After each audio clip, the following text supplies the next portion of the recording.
bueno, empecemos a hacer los trámites, organicémonos, quién se muere primero, quién se muere después, porque ¿quiénes somos nosotros para contradecir al presidente después de todo? Las repercusiones, digo, de las declaraciones de Trump no se detienen y no es el único que está conmovido por lo que pasa en nuestro país. Fíjate lo que dice el DT Jürgen Klopp, lo tenés, el DT alemán, hablando de la necesidad de tratar de un modo diferente a los futbolistas nacidos en Alemania y a los nacidos en la Argentina. Fíjate lo que dice Klopp.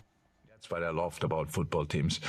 I treated them, let me say 50% of the time completely the same, and 50% what he needs, but in front of the other teammates. So players came to me, why do you treat me like that? You would never say that to him. No, because he's from Argentina, grew up without a window, and you are from Munich, and everything was fine. You want me to treat you like him. Por supuesto, ¿cómo no vas a solidarizarte con un país en el que la gente crece en casas que no tienen ventanas? No como en Múnich, que las casas tienen muchísimas ventanas, tienen tantas ventanas que casi no tienen paredes.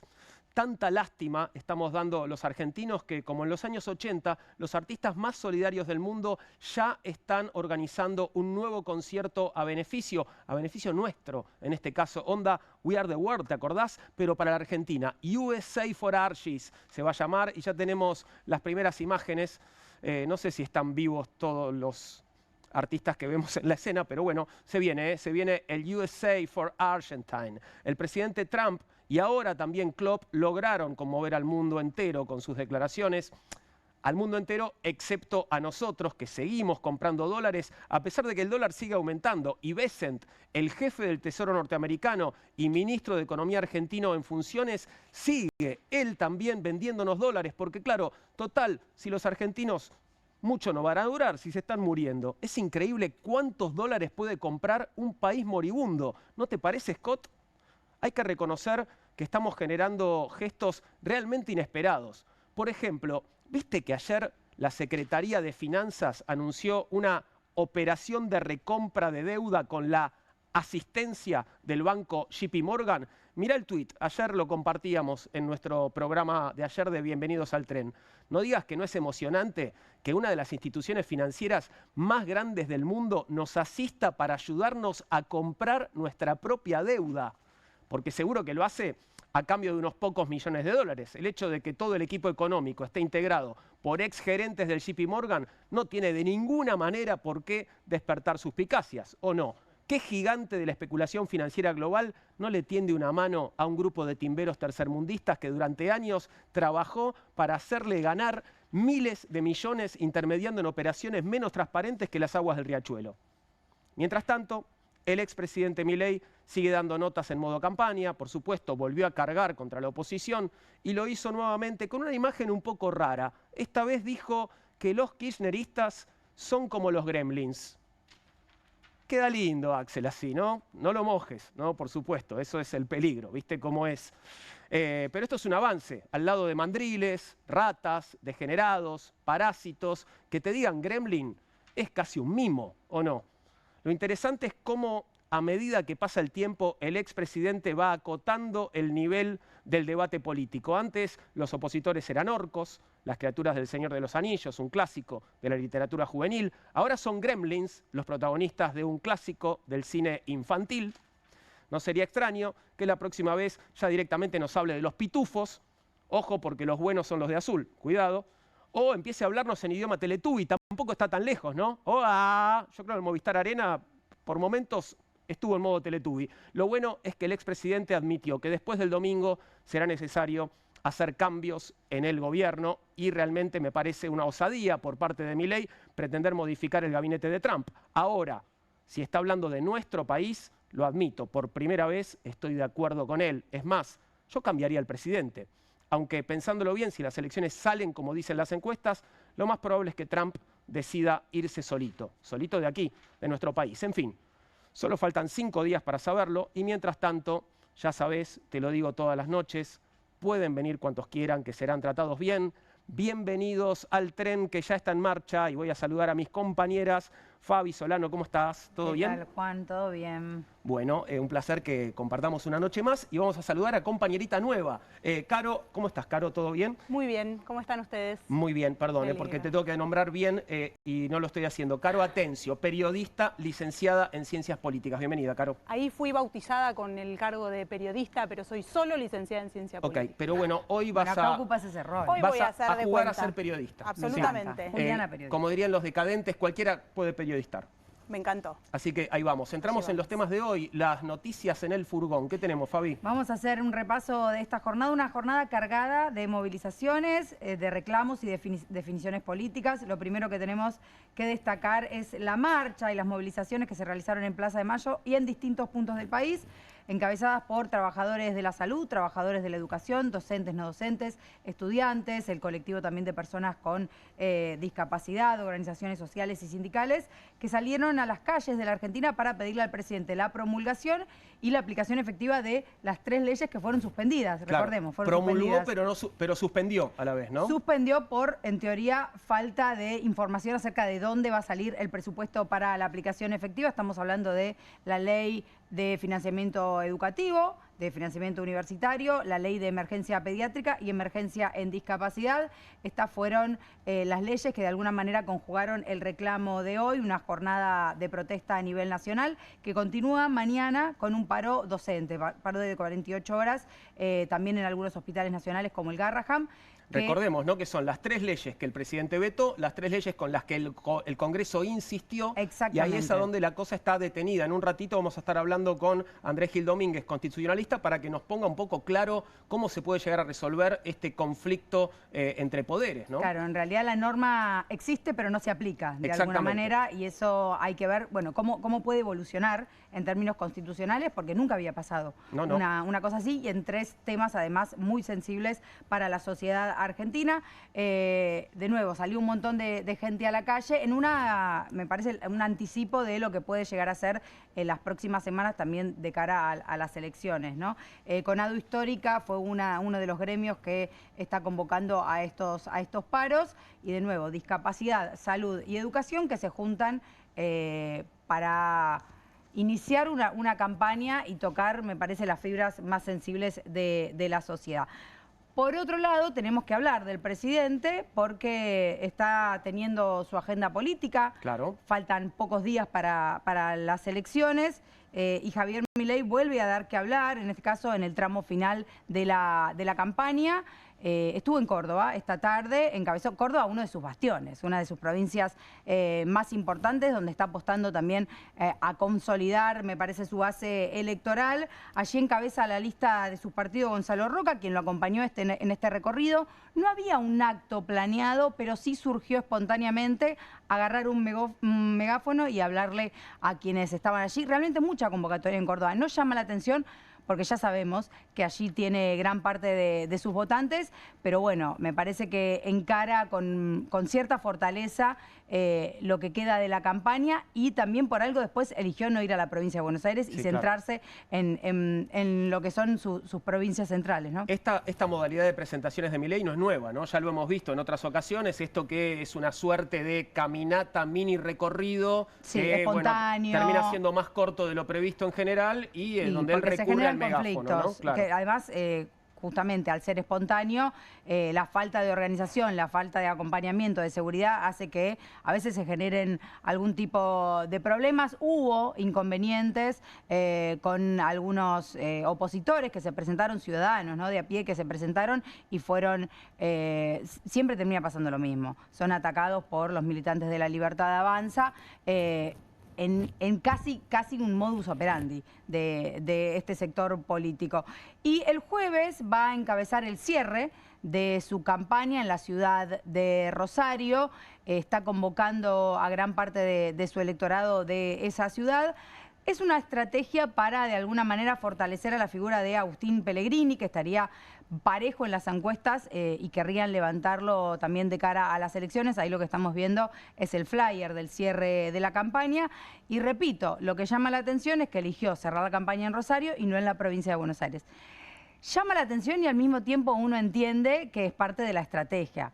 en la provincia de Buenos Aires tuvo varios inconvenientes, no fue bien recibido y decidió cerrar en Rosario, donde de alguna manera se asegura una buena imagen para terminar estos días antes de las elecciones. Parece que están haciendo cuentitas, ¿no?, en el gobierno y deben estar apostando más, ¿no?, al número nacional que al número en particular en la provincia de Buenos Aires, ¿no? Sí, en eso después les voy a contar qué pasó con la Cámara Nacional Electoral, que me parece una medida clave.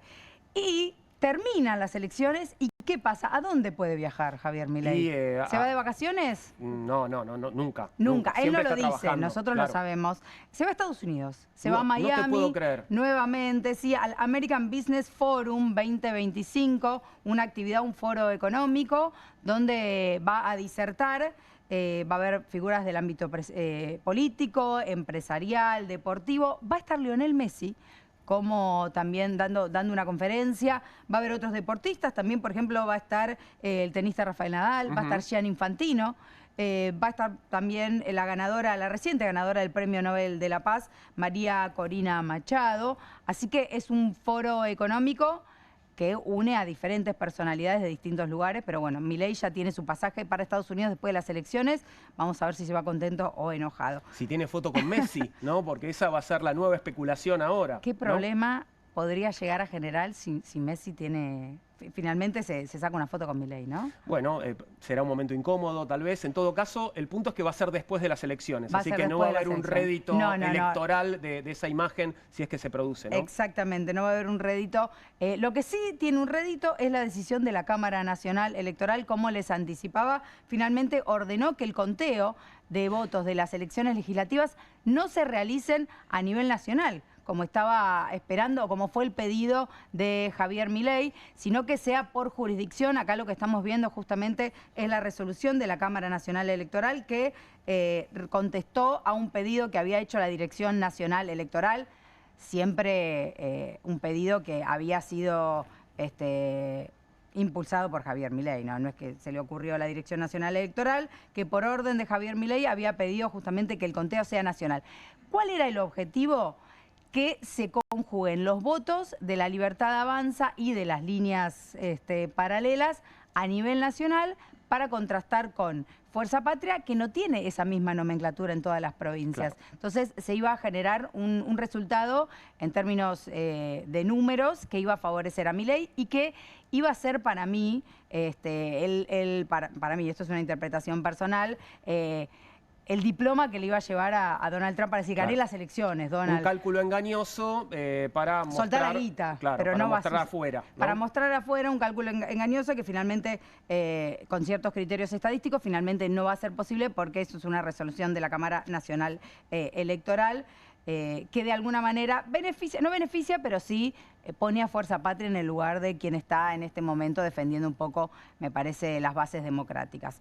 Y por último, vamos a hablar de economía. Economía doméstica, economía de las casas, economía de los bolsillos, porque se conoció esta semana el índice de crianza para el mes de septiembre y tengo que decirle a todas las familias, a todas las madres, los padres con hijos, hijas e hijes, que criar a un niño en la Argentina, según la información del INDEC, cuesta entre 435.000 y 548.000 pesos por mes, según lo que dice este índice. Claro, y seguramente según la edad del niño también, según ¿no? la edad del niño también hay diferentes definiciones, todo incluye alimentación, vestimenta, transporte, salud, educación y cuidado, pero bueno, es un número que de alguna manera marca lo que está pasando en las casas de los argentinos y las argentinas. Seguro, tenemos más detalles, Caro Atencio tiene más detalles sobre este tema, ¿no? Así es, Juan, Fabi. Hace poquitos días, como decía Fabi recién, se publicó, INDEC publicó este indicador, esta canasta de crianza, que son los valores de septiembre. Así como se publica la canasta básica de alimentos, también se publica la canasta de crianza. Es un indicador que se creó en el año 2022 por organismos que, dato de color, pasaron por la motosierra de Milei y ya no existen más. En su momento lo creó la Dirección de Género y Economía del Ministerio de Economía, con apoyo de él, que era el Ministerio de las Mujeres, Géneros y Diversidad de la Nación, que fue una de las primeras decisiones, el cierre de ese ministerio, de las primeras decisiones de Milei. Perdóname, o sea que este cálculo no lo vamos a tener más o alguien lo sigue haciendo ahora. Cálculo, increíblemente, porque dicen que las políticas de género no sirven para nada, pero después siguen creando los indicadores, así que ahí también hay una narrativa un toque confusa, pero sí, efectivamente se sigue calculando todos los meses y ahora vamos a ver esa importancia que tiene en varios sentidos. Lo que hace esta canasta de crianza es decirte cuánto cuesta criar un niño o una niña en nuestro país. Y el dato interesante es que no solamente te cuenta cuánto sale alimentarlos, cuánto sale vestirlos, cuánto cuesta el transporte, medicamentos, útiles escolares y demás, sino que mide por primera vez el tiempo de cuidado. Y esto es súper interesante porque... Lo teníamos en la placa anterior, perdóname porque está buenísimo para ver. La primera de todas, la que habíamos puesto al principio en la pantalla, volvamos a esa y ahí lo podemos ver. Exactamente, ahí vamos a llegar en solo minutitos para ver cómo se compone este tiempo de cuidados, ¿no? Porque uno dice, bueno, el tiempo de cuidado, ¿quién cuida en nuestro país? Y un poco la idea es pensar en eso, ¿no? ¿Por qué es importante conocer cuánto cuesta cuidar? Bueno, fundamentalmente es importante porque a los gobiernos que les importa el tema, que no sería el caso del gobierno actual, les importa para poder mejorar sus políticas públicas. Si vos tenés el dato de cuánto te sale cuidar, podés mejorar, ser más eficiente en la asignación, en asignaciones familiares, ser más eficiente en infraestructura del cuidado. Y en definitiva también es importante porque muchos jueces y juezas lo están utilizando en causas, por ejemplo, exactamente, en los fallos que tienen que ver con cuota alimentaria para ajustar esos valores. Y finalmente porque pone sobre la mesa una discusión extremadamente simbólica, que es reconocer de una vez y por todas que ese trabajo, eso que se realiza todos los días, que es ni más ni menos para garantizar que sigamos vivos, la reproducción humana, tiene un valor económico, que es un valor económico altísimo. Y este dato que estamos viendo en pantalla justamente, lo que nos permite ver es que ese tiempo de cuidado es muchísimo. Las mujeres dedicamos en promedio 6 horas y media a este trabajo de cuidados, que estamos hablando de llevar a los chicos al colegio, darles de comer, todas las cosas que hacemos y que nos parece que son una obligación privada, particular de las familias y que el Estado tiene una responsabilidad enorme, mientras que los varones destinan la mitad de ese tiempo, ¿no? Perdóname, ¿y qué significan los porcentajes que aparecen del otro lado? 91,7 para las mujeres, 75,1 para los hombres. Esos porcentajes lo que nos muestran es que del total de las mujeres, el 91,7% hace este trabajo. En cambio, en los varones ese porcentaje baja un montón. Con lo cual, esta radiografía, que es de la encuesta de uso del tiempo, también algo creado en el 2013, que tuvo su segunda medición en el 2021, y veremos si se continúa, lo que nos permite ver es que el cuidado está profundamente feminizado. Familiarizado primero, porque recae absolutamente sobre las espaldas de las familias. Si tenés dinero para cuidar, cuidás, y si no, te las ves muy complicadas, pero sobre todo sobre las mujeres de las familias. Y hay otros datos que componen esta radiografía que son de la desigualdad, que son interesantes de analizar, que es que en Argentina aproximadamente hay 1.600.000 hogares que están liderados por mujeres. Y en esos hogares viven 3 millones de niños y niñas. En el 50% de los hogares donde no vive el padre, es decir, donde esos chicos viven solos con su mamá, no se recibe cuota alimentaria. Y casi el 60% de esos hogares destina sus ingresos a pagar deudas y pide créditos por todos lados, ya sea con el uso de tarjetas de crédito o con créditos personales para comprar comida y medicamentos, ¿no? Entonces, si vamos sumando y vamos armando el rompecabezas de estos datos, vemos que no solamente está feminizado el cuidado, sino absolutamente precarizado porque las madres están con la soga al cuello para cuidar a los chicos. Veamos entonces cuánto efectivamente, Fabi nos lo adelantaba recién, cuánto cuesta criar. Juan, es efectivamente así, dependiendo de la edad que tengan los chicos, ese número cambia porque las necesidades son diferentes. Va aumentando con la edad. Absolutamente, va aumentando con la edad. Y acá también hay que tener en cuenta, sin desprestigiar el indicador, porque es absolutamente útil, que bien sabemos que estos números pueden ser muchísimo más altos si hay necesidades particulares en las familias. Por supuesto. No son todos los chicos iguales y no son todas las familias iguales, con lo cual son bien diferentes esas necesidades. Pero el dato interesante es que, independientemente de la edad del chico, del niño o de la niña, este número es más que el doble de la canasta básica alimentaria y aumentó aproximadamente un 20% en el último año. Esto es una presión económica sobre las familias que es enorme si se mira también a la luz de los últimos anuncios. Si pensamos que estamos ante un escenario en que las políticas de cuidado están completamente desfinanciadas, desmanteladas, políticas de cuidado me refiero a los últimos anuncios. Esto de no reconocer la emergencia en discapacidad y eliminar los recursos para las partidas que tienen que ver con pensiones o con tratamientos de niños con discapacidad es una política directamente vinculada al cuidado, y lo mismo pasa con la emergencia pediátrica. Toda esta escena, más el desfinanciamiento de un montón de otras políticas de cuidado, nos muestran una vez más, para sorpresa de nadie, que estamos frente a un gobierno extremadamente cruel, extremadamente insensible frente a las necesidades de los que más tienen, y que en definitiva usan una estrategia que es hasta infantil, que es pensar que van a resolver un problema quitando recursos cuando en realidad lo trasladan del Estado a las familias, y sobre todo a las familias más vulnerables, y bien sabemos que eso es en definitiva una sábana corta. Te agrego una anécdota sintomática de esta situación. Durante el gobierno de Alberto Fernández se presentó una orden consultiva a la Corte Interamericana de Derechos Humanos para incorporar el cuidado como derecho humano elemental. Se empezó a trabajar eso, y cuando asumió Javier Milei pidió que desde el Estado argentino se retire esa orden consultiva para justamente sacar al cuidado de los derechos. Le contestaron que no se podía, que esa agenda ya se había instalado, y fue promulgado hace muy poquito, el mes pasado, que el cuidado es incorporado ahora a la lista de los derechos humanos básicos.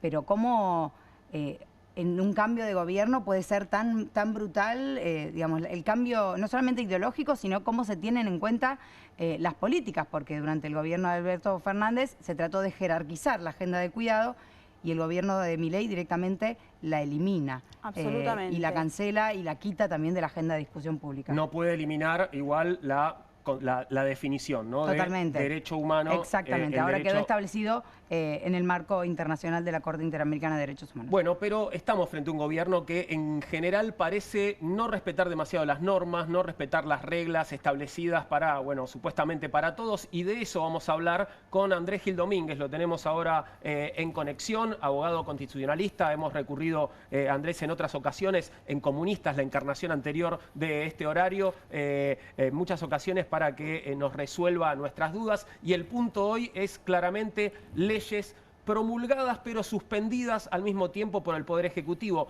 ¿Qué está haciendo el Poder Ejecutivo? ¿Qué puede hacer? ¿Está violando la Constitución? ¿Está, bueno, enfrentando un conflicto de poderes o no respetando en todo caso la división de los poderes republicanos? Esas son las primeras preguntas que se me ocurren para Andrés Gil Domínguez, a quien ya vamos a saludar. ¿Cómo estás, Andrés? Aquí desde Bienvenidos al Tren te saludamos. Buenas noches, ¿cómo están ustedes? Muy bien, gracias una vez más por atendernos. Bueno, esa era la primera pregunta. ¿Está violando la Constitución el gobierno, Andrés?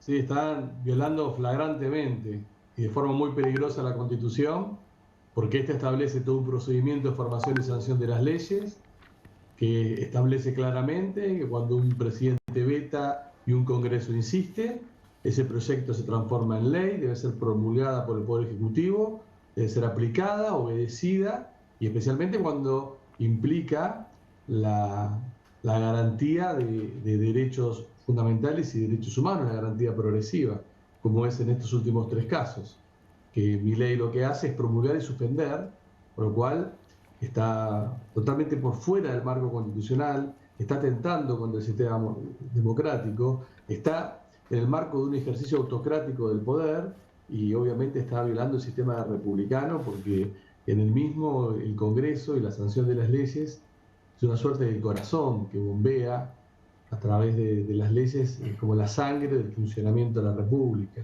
O sea, me parece que es muy grave que esto se normalice, y el problema es que los resortes, el Congreso es eso lo que tenía que hacer, y la justicia, para que exista una respuesta por parte de la justicia, va a pasar mucho tiempo y ni siquiera uno puede aspirar a una respuesta favorable. Entonces, estamos en una situación muy compleja porque está quedando demostrado que cuando hay alguien que asume la presidencia, por más debilidad parlamentaria que tenga, que nuestro país quiera gobernar de forma autocrática, los resortes republicanos no funcionan, no puede hacer sin ningún tipo de problema. ¿Esto pasó antes alguna vez con algún gobierno democrático en la historia de nuestro país, Andrés? No, lo que puede haber pasado es que se sancione una ley, que diga, bueno, hay que crear un instituto, se crea ese instituto, el Ejecutivo crea el instituto y después no nombra a las personas que tiene que nombrar, las nombra y no le da presupuesto. Eso sí ha pasado muchas veces y ha sido motivo de judicialización. Pero que un Poder Ejecutivo promulgue una ley y diga, la suspendo, encima sobre la base de argumentos que son falsos, irrazonables y desproporcionados, porque invoca una ley, que es la ley complementaria del presupuesto, que dice que todo proyecto de ley que suma gastos debe tener su fuente de financiamiento asignando las partidas pertinentes, pero eso es cuando hay una ley de presupuesto vigente. No lo que estamos viendo también de forma autocrática, de manera económica y financiera, que no tenemos ley de presupuesto. Cuando no hay ley de presupuesto, acontece lo que habilitó estas leyes, que se faculta al jefe de gabinete de ministros para que haga la distribución de la reasignación de las respectivas partidas para cumplir con la ley, que es lo que está haciendo todos los días Franco. Porque las partidas quedaron congeladas a 2023 con un presupuesto sancionado en 2022. Pero el Estado siguió recaudando recursos en 2024 o 2025 por encima de esas partidas. ¿Y quién las administra? ¿Quién dice dónde se gasta? Bueno, el jefe de gabinete de ministros, el presidente de la Nación. Esto es algo habitual. ¿Qué dijeron estas leyes? Bueno, dentro de esta habitualidad que estamos viendo, como no tengo una partida de un presupuesto vigente, tengo que asignar, encomiendo, faculto al jefe de gabinete para que cumpla la ley, diciendo de cómo redistribuye y haga cumplir la ley. Y además hay otra cosa que es básica. Por más que una ley diga esto, en nuestro sistema, una ley posterior deroga una ley anterior o la exceptúa, y una ley especial deroga una ley anterior o la excepciona también. Con lo cual, no es que porque una ley dijo algo, otra ley no puede venir a decir algo distinto. Como si la Constitución no existiese, nosotros gobernásemos a través de leyes que son inmutables. Esto te lo enseñan ni siquiera en el primer año de la Facultad de Derecho, te lo enseñan en el colegio secundario. El otro punto gravísimo, digamos, dramático, es que el gobierno suspende leyes que deberían haber sido aplicadas hace tiempo y a sectores realmente muy vulnerables, ¿no? Que necesitan justamente de esos recursos que el gobierno está privando, ¿no? Y sí, discapacidad, niños y pediatría y financiamiento de la educación pública superior. Son enclaves fundamentales en términos de promoción de igualdad sustancial, de no discriminación, de movilidad, de protección de sectores vulnerables que la Constitución y los tratados sobre derechos humanos le otorgan una cobertura especial. Ahora, ¿cómo se destraba esto, Andrés? Porque decías... Esto se destraba, Juan, esto se destraba dentro de un par de días cuando la sociedad vaya a votar y asuma como un valor fundante tan importante como el aspecto económico, el aspecto institucional, republicano y democrático y constitucional. Porque a largo plazo, este tipo de conductas afecta notablemente los derechos económicos, sociales y culturales de sectores más vulnerables. Vos podrás tener una primavera que no existe económica, pero si la tuvieses, este tipo de conductas autocráticas a largo alcance te afecta mucho más económicamente en tu vida cotidiana que el funcionamiento efímero de una primavera económica que no la tenemos en este momento. Ibas a preguntar algo, Caro. Sí, hola, buenas noches, Andrés, ¿cómo estás? Buenas noches. Entiendo que claramente esto se destraba en las elecciones y entiendo que seremos los y las ciudadanos quien pongamos un freno, que de hecho ya está ocurriendo, un freno a esta locura, por llamarlo de alguna manera sutil. Pero vos hablabas, obviamente, que no hay discusión, y de hecho esto se aprende literalmente en el secundario, que hay una vulneración clarísima al principio constitucional de supremacía del Congreso. Digo, hay un montón de cuestiones que son claras flagrancias de vulneraciones de derechos. Pero más allá de eso, y más allá de que el castigo va a ser en las urnas, si es que va a serlo, ¿existe alguna responsabilidad penal? Entiendo que se estuvieron discutiendo algunas medidas, porque además tenemos el antecedente de la moción de censura que se presentó por discapacidad. Digo, ¿hay responsabilidad penal en esto? Esto genera responsabilidad penal y responsabilidad jurídica y responsabilidad política. La responsabilidad jurídica es que Milei, el jefe de gabinete de ministros y el ministro del área que firmó esto están inmersos en el delito de incumplimiento de leyes de funcionarios públicos y abuso de poder. Claramente, sin ninguna discusión. Para empezar a hablar. Después habría que ver algunos otros tipos si hay alguna omisión, cómo es el deber de cuidado en estos casos, pero para empezar a hablar. Después, esto implica también la posibilidad de que cualquier persona afectada vaya a la justicia y al cual la aplicación de estas leyes beneficia en términos de ejercicio de sus derechos como sector vulnerable, interponga una acción de amparo individual o colectivo. Y después las consecuencias políticas puede ser una moción de censura, que en nuestro caso es muy lavada, nuestro sistema es muy lavada, porque la copiamos mal de los sistemas parlamentarios.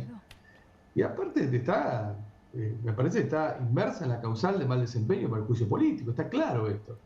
Ahora, el juicio político siempre hay que aclarar que dura parte del juicio, porque hay que respetar la garantía del debido proceso, la imputación tiene que ser razonable, se tiene que garantizar la posibilidad de ofrecer todo tipo de pruebas, hacer todo tipo de descargos. Y por otro lado es político. Tener los números o no tener los números. Vos podés tener a alguien en pleno ejercicio del mal desempeño o en la comisión de delitos a un condenado, no tener los números, no lo podés instituir, que son números muy gravosos, razonablemente, porque es la última ratio del sistema. Pero esos son los caminos, no hay otro más camino, y el otro camino es las urnas. Es que la gente que no me gusta este sistema. El sistema, la Constitución no tiene fuerza normativa o un imperio para imponerse por sí.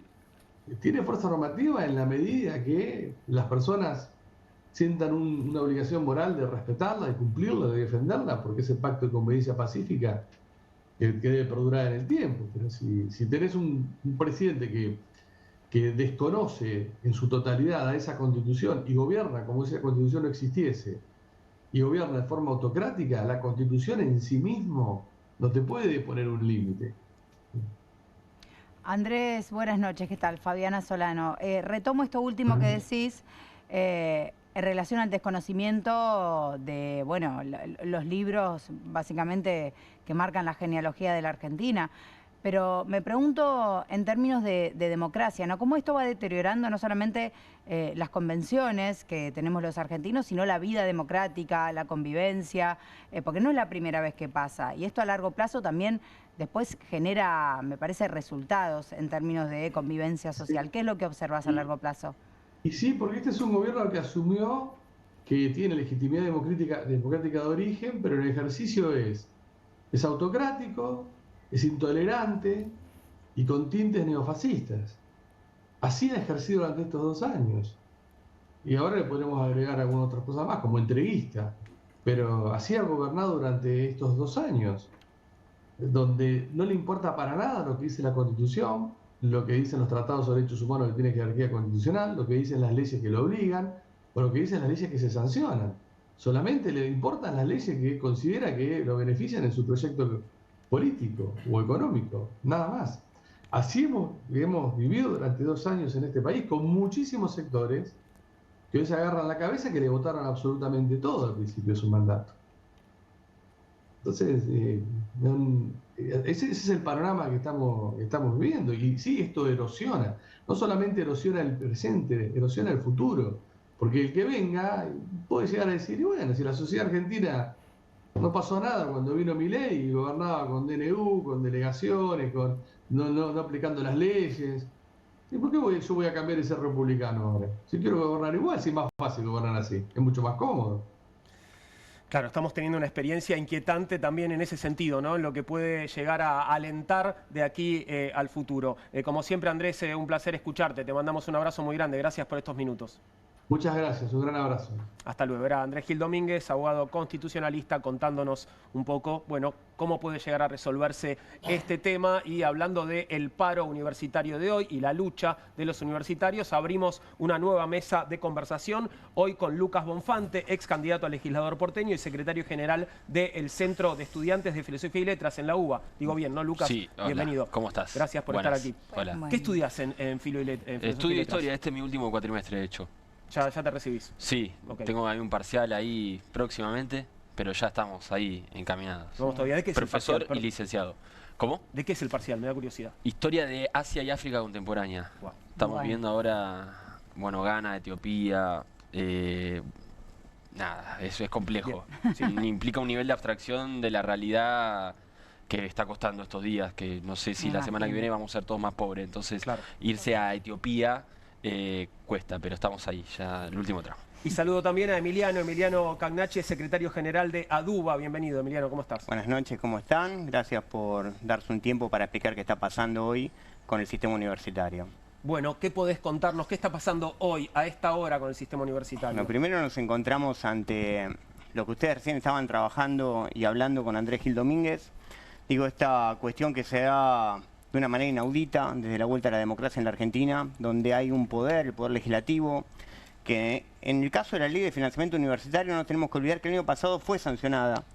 O sea, ya se trabajó, la vetó, este año volvió a pasar lo mismo, pero se logró la insistencia. Ante esa insistencia del Congreso de la Nación, lo que decide el Ejecutivo hacer es lo que hizo con la ley de discapacidad. Primero, promulgarla, pero en el mismo texto la manda al Congreso para decir de dónde sale el dinero. Y acá, si hacemos memoria, no hay que irnos muy atrás, hace pocas semanas el Gobierno Nacional decidió sacar las retenciones, que fueron 1.600 millones de dólares aproximadamente, que cada uno de nosotros y de los que nos están mirando perdimos como parte del Estado Nacional. Y esto equivale aproximadamente, para tener una idea, a 4 años del presupuesto completo de la Universidad de Buenos Aires, a 4 años del funcionamiento de los 6 hospitales universitarios, a 4 años de funcionamiento de las 13 facultades, de los institutos de investigación, de la extensión universitaria como el programa de Buena Acción. Bueno, para eso no hubo que preguntarle al Congreso si estábamos en condiciones como Estado Nacional de contar esa plata que es de todos, y fue una decisión política.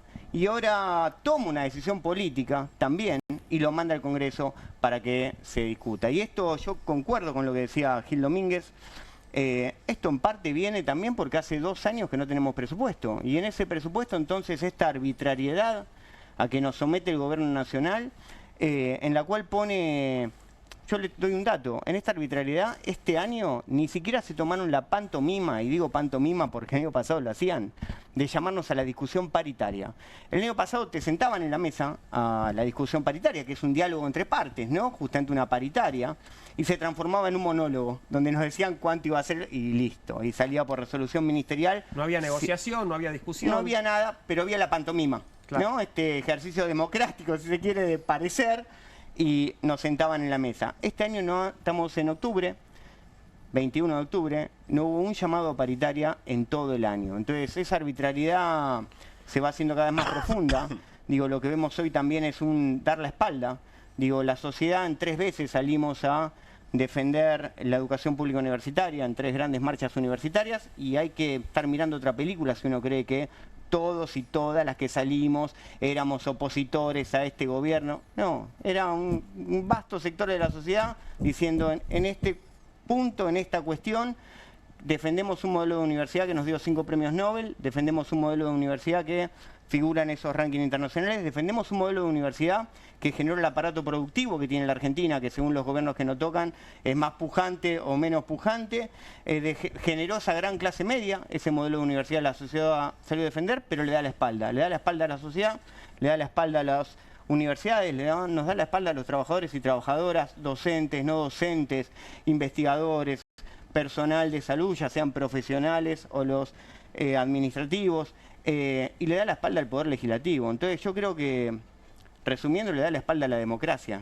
Digo, me parece que en esta instancia, cuando recién te escuchaba, Caro, que el va a ser en las urnas, ¿no? Y que esto se resuelve, y lo dijo también Gil Domínguez, yo creo que hay que salir la idea de castigar al gobierno. Lo que tenemos que hacer es votar personas, votar proyectos, que en nuestro caso decimos tienen que defender la universidad pública. Hay montones, yo no digo hay que votar, y a mí me toca representar a docentes de la Universidad de Buenos Aires, no digo que votar a tal o cual candidato, sí lo que pido es, cuando pongamos el voto este domingo, votemos a aquellos candidatos que sabemos que van a defender la universidad pública, que esa universidad pública permitió que miles, digo, yo soy uno, ¿no? Y seguramente entre los que nos están mirando, acá mismo en la mesa no lo sé, parte de esa primera generación de universitarios que siempre nos llena de orgullo. Bueno, este domingo tenemos oportunidad no de castigar, de elegir con firmeza qué modelo de país queremos, qué proyecto de país queremos, para qué Argentina queremos. Luca, ¿qué notás en la comunidad estudiantil, ¿no? En tu caso, digo, Sí. ¿están comprometidos con la lucha universitaria? Bueno, Digo, ¿hay fisuras?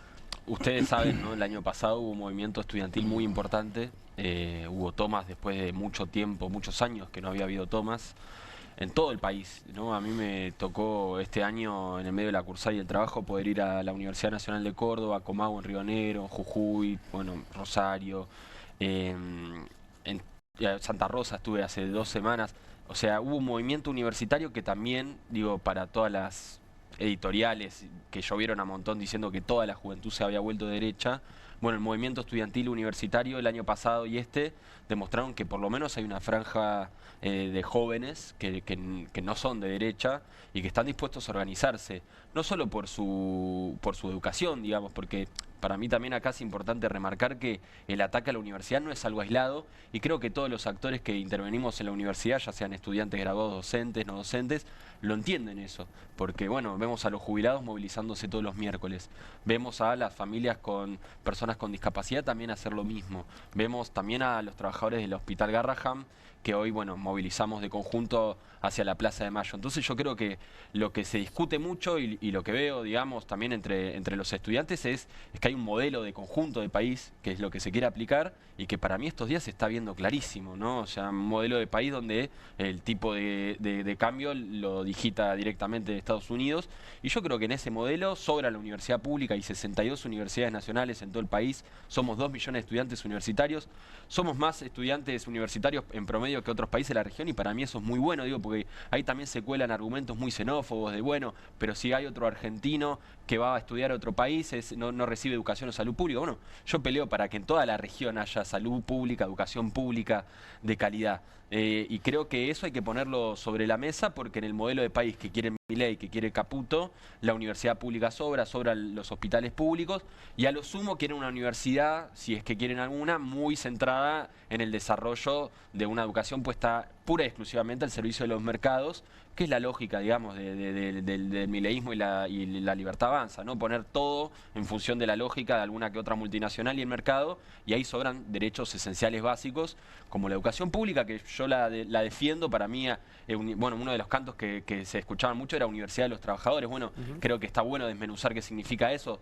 No son los que ingresen, sino también que puedan permanecer. Esa es una demanda también que hay que seguir peleando y también debatir hacia dónde ponemos los conocimientos, ¿no? Hacia desarrollar, no sé, negocios inmobiliarios en Puerto Madero donde no termina viviendo nadie o un desarrollo urbano integral. Bueno, no sé, todas esas discusiones, digamos, creo que se desprenden de esta pelea y sí me parece muy importante estar en la calle, digamos, ¿no? Porque el gobierno ya demostró que lo que hace el Congreso, bueno, se lo pasa por el traste, perdón la expresión, pero creo que ahí hay un elemento muy importante, más allá incluso del resultado del domingo, que es muy importante y yo comparto, yo fui candidato en mayo por el Frente Izquierda, en esta oportunidad no lo soy, pero sí junto a Miriam Bregman, Nicolás del Caño, por lo menos planteamos esa perspectiva para que después no haya sorpresa, ¿no? A la hora de las votaciones se levanta uno a fumar o se le muere el hámster el día antes a un diputado o un senador o lo compran y hay sorpresas. Bueno. Vamos a sumar a la conversación a Germán Pinazo, es licenciado en Ciencias Políticas y es el vicerrector de la Universidad de General Sarmiento. Germán, buenas noches, aquí te saludamos desde Bienvenidos al Tren, ¿cómo va? ¿Qué tal, Juan? Un gusto.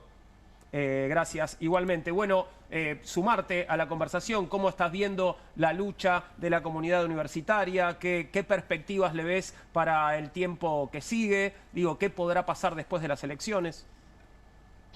Bueno, mirá, yo lo primero que querría decir es que se abre un momento nuevo que ya se abrió con la promulgación de la ley en emergencia en discapacidad, que tiene que ver con un ejecutivo desconociendo las atribuciones del Congreso y presentando argumentos que son ridículos, digamos, ¿no? Ya habló un abogado constitucionalista que entiende, por supuesto, mucho más que yo. Esta es la ley a la que apela el gobierno, es una ley que está pensada en contextos donde hay presupuesto y de hecho incluye un artículo que dice que el Poder Ejecutivo tiene que informar al Congreso cada 3 meses de los gastos presupuestarios en los que incurre. Y entonces ahí el Poder Ejecutivo todos los meses sostiene gastos por encima del presupuesto de prórroga, porque todo presupuesto de prórroga, por su definición en contextos inflacionarios, no permite sostener los gastos que sostenía el año anterior. Entonces el Ejecutivo, por ejemplo, entre 2024 y 2025 aumentó 12 veces, 1.200%, las partidas correspondientes a la vocería presidencial de Adorni, a la Secretaría de Comunicación y Medios de la Nación, y yo no vi que el Poder Ejecutivo haya explicitado de dónde iba a sacar los fondos para eso, y le termina destinando a esa secretaría el equivalente a 5 veces lo que le dedica a todo el fortalecimiento de la ciencia y de la técnica en el sistema universitario. Los argumentos que ha esgrimido hoy el Poder Ejecutivo para desoír una ley del Congreso que ha sido doblemente ratificada, porque ha sido votada primero y después se ha rechazado el veto, son argumentos que son ridículos y que nos ponen frente a un panorama totalmente nuevo en términos de la política nacional y, como bien decía antes el abogado, en términos bastante inéditos en la historia de la democracia argentina. Y yo quería decir una cosa más. No hay nada vinculado a la ley de financiamiento universitario que tenga que ver con el presupuesto. El sistema universitario argentino va a terminar este año y terminó el año pasado con el gasto público en educación superior más bajo de América Latina. Argentina va a terminar con un gasto público de 0,5 puntos del PBI y países como Chile, que tienen un sistema mayoritariamente privatizado, tienen un gasto público en educación superior de 0,9. Chile gasta el doble en educación superior de público que lo que gastamos nosotros, con la tasa de matriculación tenemos nosotros más alta de América Latina. No hay nada en la discusión sobre financiamiento universitario que tenga que ver con presupuesto. Si el mejor gobierno de la historia no puede gastar el promedio de lo que gasta América Latina en términos de gasto público en educación superior, evidentemente o no es el mejor gobierno de la historia, que seguramente no lo es, pero en realidad lo que haya detrás es un problema eminentemente político. Hay un montón de números que podríamos hablar. Yo te podría decir que en julio el gobierno gastó en intereses capitalizables de la deuda el equivalente a 10 años de la ley de financiamiento universitario. En un mes, 10 años de la ley de financiamiento universitario. Cuando el gobierno decidió, sin consultarle al Congreso de la Nación, que iba a reducir impuestos para 5 grandes cerealeras porque le estaba detonando el esquema cambiario y no se lo consultó a nadie, gastó en 2 días de exenciones impositivas todo un año de la ley de financiamiento universitario. Entonces, ese mismo gobierno que hace discreción tras discreción tras discreción tras discreción en el manejo presupuestario, no le puede decir al Congreso de la Nación, no puede apelar a una ley que está pensada para cuando hay presupuesto, a un artículo de una ley que tiene otros artículos que el propio Ejecutivo no cumple. Es una tomadura de pelo y es un acto de una violencia institucional, me parece que es inédita y que abre una ventana de una discusión política que se radicaliza, porque si el gobierno decide, como dijo el abogado constitucionalista, yo también pensaba en la palabra autocracia, ahora veo que no es una exageración, si este gobierno es un gobierno autocrático, bueno, tenemos un problema muy, muy grave en términos institucionales que excede el reclamo gremial de los 2,5 millones de personas que habitamos la universidad, de toda la gente que tiene problemas con la emergencia en discapacidad, etcétera, etcétera, etcétera. Es un problema gravísimo de la República Argentina, digamos, ¿no? Yo quería preguntarte, también lo sumo a Lucas y a Emiliano, porque si algo logró la marcha universitaria fue, me parece, romper la frontera de la fragmentación, que era una de las estrategias, me parece, políticas más importantes de este gobierno, que era fragmentar los reclamos. La marcha universitaria logró, de alguna manera, conjugar en articulación con la salud, con la ciencia, en este caso también con discapacidad. ¿Cuál es ese valor agregado que hace que el reclamo por la universidad interpele y toque alguna fibra, me parece, sensible de los argentinos? ¿Y cómo eso se puede trasladar a algo programático, algo que se pueda utilizar después en términos propositivos, ¿no? Que supere esta instancia reactiva o defensiva? Yo creo que está buenísima tu pregunta. Yo creo que en la universidad pública, nosotros decimos, en la universidad donde yo trabajo, tengo el gusto de trabajar, nosotros decimos la universidad, estudiar es tu derecho, digamos, ¿no? Y es un derecho individual, pero también es un derecho colectivo. A mí me parece que con la universidad pública en Argentina, la gratuidad universitaria no es un asunto de financiar a quien no puede pagar la educación universitaria. Con la gratuidad universitaria, la sociedad argentina hizo un pacto que tiene que ver con que yo pongo un manguito para que mi vecino o vecina no tenga que vender un riñón para estudiar, pero también cualquier persona, aunque nunca vaya a pisar una universidad o aunque ninguno de sus familiares vaya a pisar una universidad, se va a ver beneficiado con la producción de conocimiento, con la producción de profesionales, de médicos y médicas que forman la universidad pública, y entonces todos hacemos un esfuerzo para que Argentina sea un país mejor. A mí me parece que detrás de la discusión universitaria hay una discusión sobre si nosotros vamos a ser un país o vamos a ser un accidente geográfico. Si Milei tiene razón y todo impuesto es un robo y nadie tiene que hacer ningún esfuerzo por nadie que tenga al lado, nosotros no somos más un país. Somos un accidente geográfico con un tipo que hace el ridículo cada vez que el presidente de otro país le regala un avirome o se saca una foto con un perro o que le da una habitación en algún lugar. La universidad pública produce comunidad y es un interés y funciona bien, y pese a toda la propaganda que han hecho sobre auditorías que no han en 2 años, digamos, perdón esto, ¿no? Pero el 95% del presupuesto universitario es informado todos los meses a las autoridades de la Secretaría de Educación, con cargos, con antigüedad, con cuenta de depósito. Digamos, el Poder Ejecutivo no puede recortar un 30% de las transferencias y decir que es porque no puede auditar un 5% que lo audita la Auditoría General de la Nación. Es una tomadura de pelo, y la universidad pública funciona bien, produce comunidad, y en ese sentido me parece que es una institución que está en las antípodas del proyecto que propone el gobierno, y que por eso espero y creo y apostamos a que aglutine a algo más que un reclamo gremial de la gente que se ve afectada. Me gustaría escucharlos también, ¿eh? El paso del reclamo entonces a lo programático. ¿Por dónde va? Yo le agrego, primero, ¿por qué la comunidad universitaria? Él dice genera comunidad. Yo creo que lo que hay también es una construcción política de dejar de lado intereses particulares. Seguramente Lucas y yo, en términos políticos partidarios, pensamos distintos. Ahora, en términos de lo que defendemos lo mismo.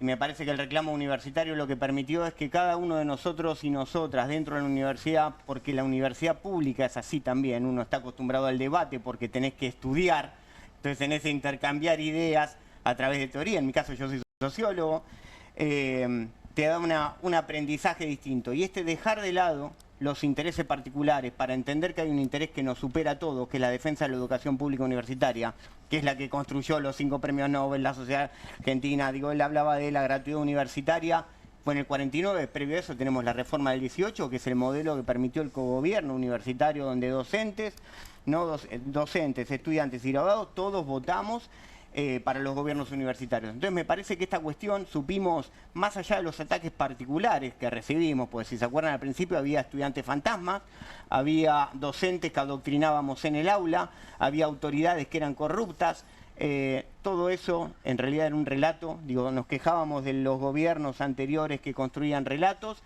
y lo único que vemos ahora es un relato sobre el sistema universitario. Entonces supimos dejar de lado todo eso en defensa de una idea común. Yo a veces pienso, y ya que estamos cerca de las elecciones, qué bien le haría a la política argentina tener más lógica de construcción como tienen las universidades públicas nacionales, donde hay un objetivo común más allá de la política partidaria donde cada uno provenimos o pensamos y nos ponemos ese objetivo por delante. Y yo creo que ahí está la gran diferencia y por qué pudimos y supimos convocar a la sociedad, y la sociedad se sintió representada, porque no hay una ideología particular, hay un modelo a defender que es el modelo de universidad pública argentina. ¿Luca? Sí, no, me quedaba pensando en la pregunta porque me gusta la idea de asociar la resistencia y la defensa, digamos, del sistema de salud pública o el sistema educativo, en este caso universitario, con una idea de futuro. Es decir, ¿no?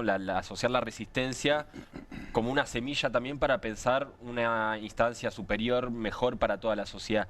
Y en el caso de la universidad yo creo que hay un montón de aspectos que se pueden desprender de esa idea. Yo recuerdo en la pandemia, por ejemplo, que si no me equivoco fue la Universidad Nacional de San Martín o la General Sarmiento también, que hicieron un convenio con Mayraf, que era una fábrica bajo gestión obrera en medio de la pandemia, y empezaron a producir alcohol en gel, por ejemplo, ¿no? Que era en el momento de la pandemia una necesidad, una demanda social que estaba carísimo porque las farmacias abusaban de todos nosotros, ponían a precios altísimos.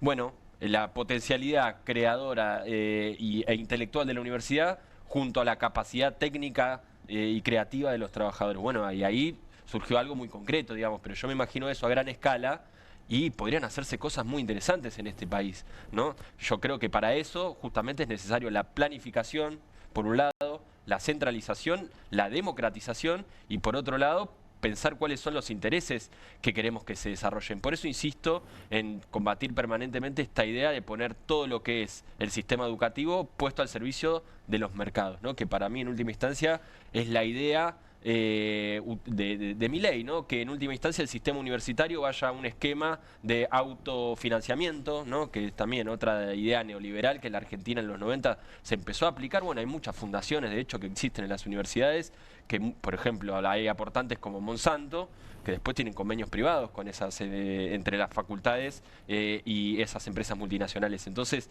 yo creo que es una gran pregunta porque nos obliga a pensar cómo la resistencia puede estar asociada a la idea de un futuro mejor, y creo que es muy buen momento y más que necesario empezar a hacerlo, ¿no? La defensa, pero en la perspectiva de algo superador. ¿Cómo sigue el plan de lucha? ¿Hay un plan de lucha establecido para los próximos días, semanas? Hablo desde la mirada de los gremios, ¿no?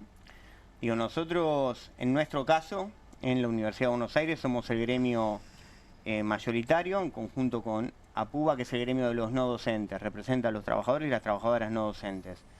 Digo, siempre hemos trabajado en conjunto y haciéndolo de una manera muy pensada. ¿Por qué? Porque también la Universidad de Buenos Aires tiene 6 hospitales universitarios. Entonces, cuando hablamos de plan de lucha y parar la universidad, también es parar los hospitales. Entonces, por eso creemos que con lo que hicimos hoy, esta medida de rechazo para que le pedimos al Poder Ejecutivo que aplique la ley de financiamiento universitario, no esta pantomima que hizo de promulgación, pero no, que aplique en una medida de fuerza de 24 horas a través de nuestras federaciones en todo el país. Hoy vas a cualquier universidad del país y va a estar cerrada.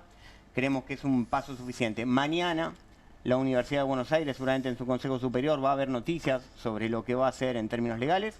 Y también mañana a la 1 de la tarde va a haber una reunión del CIN en la Facultad de Derecho, donde el CIN se va a expresar también en función de qué va a hacer en términos legales de acá en adelante. Entonces nosotros entendemos que esas medidas que hay que hacer tienen que ser con el conjunto de la comunidad universitaria, autoridades, docentes, no docentes y estudiantes, como vinimos haciéndolo desde diciembre del 2023, cuando este gobierno llegó al Poder Ejecutivo Nacional. Germán, bueno, estás en esta línea también, supongo.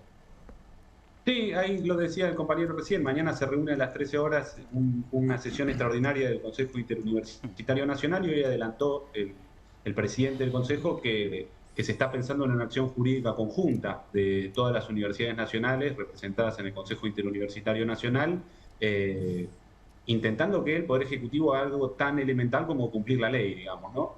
Yo igual, y coincido, digamos, todas las acciones que nosotros debamos tomar como comunidad universitaria tienen que encontrarnos autoridades, trabajadores, trabajadoras y estudiantes, como viene ocurriendo. También a mí me parece que hay algo que interpela a los legisladores del Congreso Nacional, y lo dijo antes, digo, porque es un terreno novedoso, pero hay un Ejecutivo que está incurriendo en causales sumamente graves de mal desempeño de sus funciones, a que les caben, digamos, que ameritan discusiones que excedan a la comunidad universitaria. Porque el no cumplimiento de esta ley, el no cumplimiento de la ley en emergencia en discapacidad, el no cumplimiento de una ley con argumentos disparatados, digamos, el Poder Ejecutivo lo que está diciendo, el Poder Ejecutivo no quiere que haya presupuesto. Todo renglón presupuestario supone una erogación mayor a la presupuestaria, y entonces cualquier ley que sancione el Congreso con este criterio no tiene validez. El Poder Ejecutivo le está diciendo al Congreso: ustedes pueden juntarse, pueden jugar a los Playmobil, pero cada vez que voten una ley que involucra algún recurso, yo no la voy a cumplir. Bueno, este ya no es un asunto solo de la comunidad universitaria. Entonces acá hay legisladores, me parece, que tienen una responsabilidad de avanzar en discusiones un poco más profundas sobre qué está haciendo el Poder Ejecutivo con las instituciones de la República. Germán, muchas gracias por estos minutos que compartiste con nosotros. Te mandamos un abrazo. Muchas gracias a ustedes. Y lo mismo para ustedes. Gracias por haber venido esta noche. Gracias. Ha sido un placer, Luca, Emiliano. Gracias a ambos. Y bueno, esperemos que esta historia termine bien. Sí, y si el gobierno no entiende el mensaje, digamos, de las urnas o el Congreso, habrá que proceder como hicieron hace poco la familia de los discapacitados tomando Andis, ¿no? La tiro ahí. Listo. ¿Y cómo sería eso? ¿Tomar las universidades? Bueno, a ver, hablábamos antes de la reforma universitaria del 18. Yo creo que este es un gobierno que ya está por fuera de la ley, ¿no? Hay instancias que ya se han agotado, entonces yo creo que la unidad entre todos los sectores que estamos peleando es un paso fundamental. Y después hay que salir a la calle y mostrarle al gobierno efectivamente de dónde reside la fuerza y el potencial para frenar esto, porque si nos quedamos esperando, ¿sí?, hasta el 2027, no sé, o sea, cuántas universidades vamos a tener. Entonces yo creo que hay que tomar acciones directas e inmediatas lo antes posible. Y bueno, ahí yo creo que la CGT tiene que tomar un rol, porque no los veo sacándose fotos con algunos candidatos y no hablando sobre el tema, ¿no? Nuevamente gracias. Sí, vas a decir algo, decilo, Yo solo, Emiliano. muy rápido. Digo, la ley se consiguió también porque hubo 3 marchas universitarias, porque supimos mantener una unidad, porque supimos convocar a la sociedad en pos de una idea, y esa idea hizo que los legisladores y las legisladoras tomaran nota, y porque cuando vemos que hubo un sostenimiento de la ley, son los mismos legisladores que el año pasado aparecieron 80 y pico de héroes y les sostuvieron el veto. Bueno, la diferencia es que supimos en este año que pasó mostrar que hay otros héroes, que son los héroes que asisten por un salario magro en la universidad, esos estudiantes que son primera generación, esos profesionales de la salud de los hospitales universitarios que atienden a pesar de las condiciones. Bueno, mostramos otros héroes. Me parece que lo que viene acá en adelante también es seguir conquistando héroes, mostrando héroes en términos sociales que permitan un modelo de país distinto y que permitan un modelo de universidad que siga siendo una luz para toda Latinoamérica, ¿no? Digo, estos 5 premios Nobel es eso. Claro que sí. Gracias, Emiliano. Gracias, Luca. Gracias. Nuevamente, buenas noches. Vamos a hacer una pequeña pausa ahora y después estaremos actualizando escenas de la crueldad. Vamos a estar conversando con Jorge Alemán en Bienvenidos al Tren después de esta pequeña pausa. Ya venimos.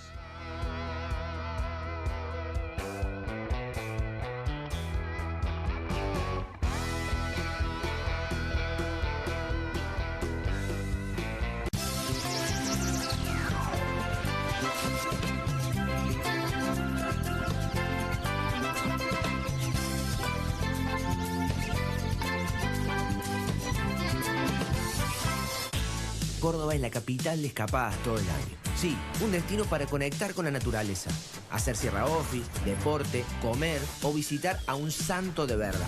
Un lugar preparado para que puedas disfrutar todo el año. Vení a Córdoba, disfruta más fácil. Vamos a limpiar el aire. Llegó la hora de que conozcas el Airbag, el extractor de cocina portátil que se deshace del humo y el olor de cualquier habitación. Airbag tiene la potencia de un extractor de cocina tradicional en un formato compacto que podés poner en cualquier lado sin instalación. El secreto del Airbag está en su escudo de 2 etapas con una pantalla de micromalla y un filtro de carbón activado que succiona el humo y el olor a grasa y luego los atrapa y limpia, ayudando a despejar el aire para que sientas la frescura en cualquier lado. Usalo sin pausa cerca de la cocina para un excelente control de humo y olores. Apoyalo al lado de la parrilla para que el humo no llegue a tus ojos. Mira, el humo de cocina deja un enchastre grasoso en todos los muebles. Eso no pasa con Airbag.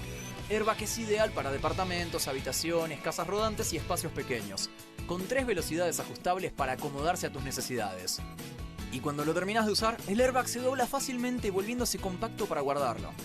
Si lo encargas hoy, recibís el increíble y mejorado Airbag Deluxe con una manija para traslado y luz LED incorporada. Llegó la hora de que conozcas el Airbag, el extractor de cocina portátil que se deshace del humo y el olor de cualquier habitación. El mejor producto y al mejor precio. Pedí el tuyo ahora. Escanea el QR, ingresa a nuestra página web o llama al teléfono en pantalla. No demores más. Descubrí los productos más novedosos y exclusivos en tvcompras.com. No pierdas tiempo. Aprovecha esta oferta y obtén este fantástico producto de TV Compras. Llama ya. Con movimientos circulares. Tu rutina de skincare te debe traer muchos seguidores, pero este baño te los quita. Pero si yo ya limpié mi inodoro con Harpic. Sí, pero te falta el resto de las superficies. Necesitas el Harpic Baños. El rojo, que saca manchas difíciles, desinfecta y deja impecable tu baño. Para cualquier desafío que te dé el baño, nada mejor que Harpic. Espero que te guste. Cociné un pollo con papas, acariciado por una cocción a gas envolvente y uniforme, para luego ser realzado con un suave calor preciso. Ah, ¿lo hiciste al horno?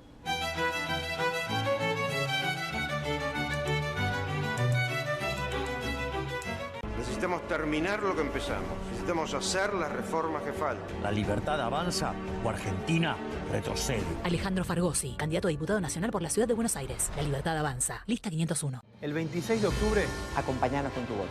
Vayan a votar por la coalición cívica.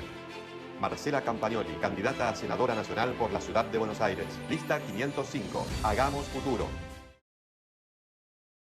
Como director del Banco Nación, denunció la estafa de Vicentín. Votá Unidad Popular, Claudio Lozano, diputado nacional por la Ciudad Autónoma de Buenos Aires. Lista 72. Vayamos a votar, no es al pedo. Este 26 de octubre, en la Ciudad de Buenos Aires, vota al Turco García, Graciela Balestra y Daniel Amoroso como diputados nacionales por Partido Integral. Lista 348. Con la fuerza del feminismo. Manuela Castañeira al Congreso. En octubre, danos tu voto. La izquierda en la ciudad. Heberlín D'Ambrosio, senadores por Cava. Lista 350. Tenemos el equipo, la fuerza y la decisión de cambiar. Alejandro Katz, candidato a diputado nacional por Cava. Lista 343, Movimiento de Jubilados y Juventud. Para que no ganen los mismos de siempre, hay que cambiar. Vamos por aumento de salario y reducción de la jornada laboral. Vota Comunistas. Ariel Elger, senador. Partido Comunista. Lista 314. Somos la nueva generación que busca que el Senado de la Nación tenga una voz joven, federal y transformadora. El domingo 26 de octubre, acompáñanos con tu voto. Agustín Rombolá, candidato a senador nacional por la Ciudad Autónoma de Buenos Aires. Lista 8, Partido Federal. Para derrotar a Milei, al FMI y la complicidad de los gobernadores, vamos por más diputados de izquierda. En Ciudad de Buenos Aires, Miriam Bregman, Gabriel Solano, diputados. Frente de Izquierda, lista 506. Milei no defiende la libertad. Ser libre no es estar sobreviviendo. Es tener una jubilación digna. Es no sufrir cada vez que haces las compras. Ser libres es que te sobre plata a fin de mes. Es no tener que usar tus ahorros para vivir. Es poder tener tiempo libre para hacer lo que te gusta. Este 26 de octubre votemos para ponerle un freno a Milei.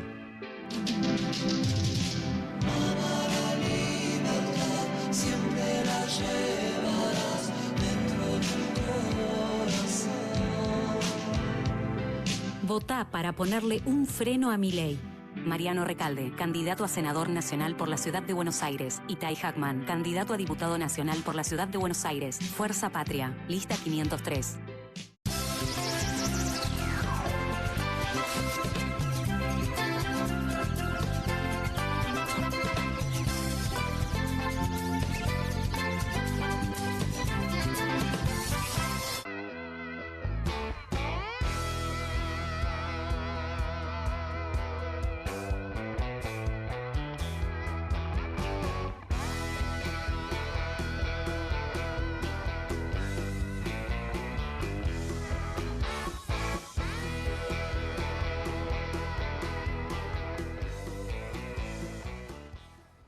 ...21:37, continuamos en vivo con Bienvenidos al Tren aquí en la pantalla de Bravo TV y tenemos ahora a Jorge Alemán como invitado, psicoanalista, escritor. Bienvenido, Jorge. Muchas gracias. Gracias por estar con nosotros. Gracias a ustedes. Y lo primero que queremos hacer, un poco le pusimos un título que no es nada original, La Era de la Crueldad o algo así, la que está atravesando nuestro país. Y tenemos una suerte de pequeña actualización de escenas de crueldad para compartir. Muy bien. Y después conversamos con vos. Vamos a verla, por favor. A vos y a Luca le hago un rejuicio. Le pongo un abogado, vas a ver. Y vas a ver quién soy yo, gato. Dame la muleta. Dame la muleta, gato, dale. Dale, ¿qué piensas? ¿Que yo soy un loro? Yo soy un guacho de la casa. Ustedes están me la buscando, gato. Dame la muleta. Dame la muleta. Dame la muleta.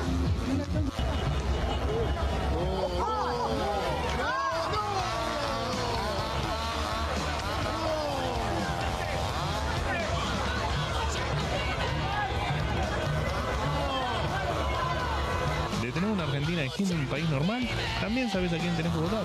Igual digo, está bueno como lo estás planteando, a diferencia de lo que hizo Karen Reinhardt diciendo que era una enfermedad mental si votabas al kirchnerismo. Digo, bueno, me imagino que te diferencias de eso. Cada uno tiene su estilo para expresar lo que siente y Karen habrá sentido que era su forma de expresarlo. No es mi forma de expresarlo, por supuesto. Pero está mal, digo. No, yo no creo que haya... a mí la enfermedad, todas las enfermedades, especialmente las mentales, creo que merecen respeto.